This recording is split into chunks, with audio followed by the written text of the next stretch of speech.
I could sum up that what all my hobbies have in common is my passion to always learn something new and that there is always room for improvement.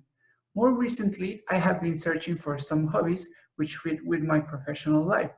For example, I have been experimenting with cooking and making several coffee and tea recipes.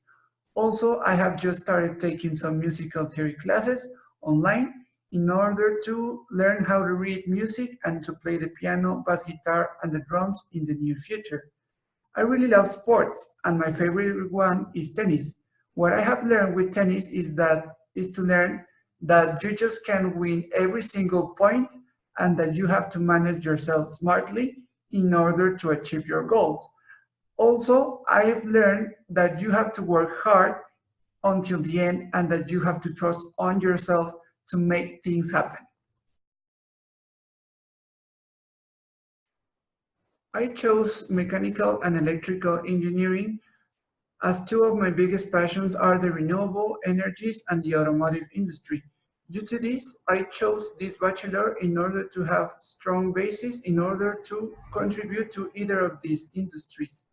Talking about two of my most important projects, one was an energy efficient use project where a redesign of the illumination system of an industrial unit was developed together with the calculation of a photovoltaic panel system to cover a portion of the illumination demand of the industrial unit, as well as the load and demand to be contracted with Comisión Federal de Electricidad.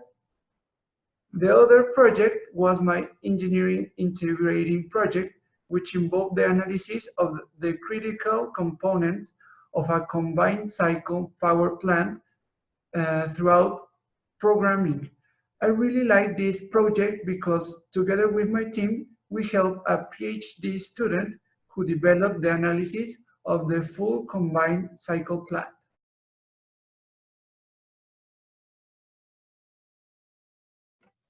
I dream of a job in which I can contribute constantly with several knowledge areas and departments, finance, marketing, logistics, etc., in order to offer the best solution to every need that arises.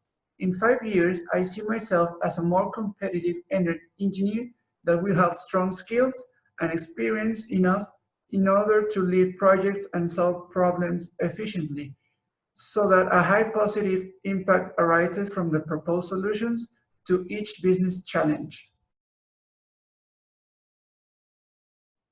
During my bachelor, I did some volunteering at AMPRE AC, which is a non-governmental organization which takes care of people with intellectual disabilities. I was in charge of teaching computing basics to a group of students with Down syndrome. It was a challenge from the point of view of the preparation phase of the course, as I had to think in the best way to motivate them to be interested on the course. I really like this experience as I like to contribute to the special attention and education they need in order to encourage their integration to their families as well as to the society. I know that Engie is a world-class company which focuses on offering solutions to satisfy the energetic demand of households and all types of industry through gas and electricity infrastructure as well as energetic services. I have also read that trying to accomplish Paris Agreement's main objectives of limiting the consequences of climate change, Engie will offer consulting and services for sustainability strategy development. The way to do this is by keeping energy transition always in mind in order to achieve a zero carbon emission transition. A really interesting example of zero carbon transition I've read is the case of Latin America with Chile, as Engie has been working closely with the country to offer sustainable transportation solutions, starting with the introduction of 100 electric buses as a first step in the race for a 100% low-emission bus system by 2040. I would like to finish by expressing my gratitude for your time and reiterate my will to collaborate with you. Many thanks.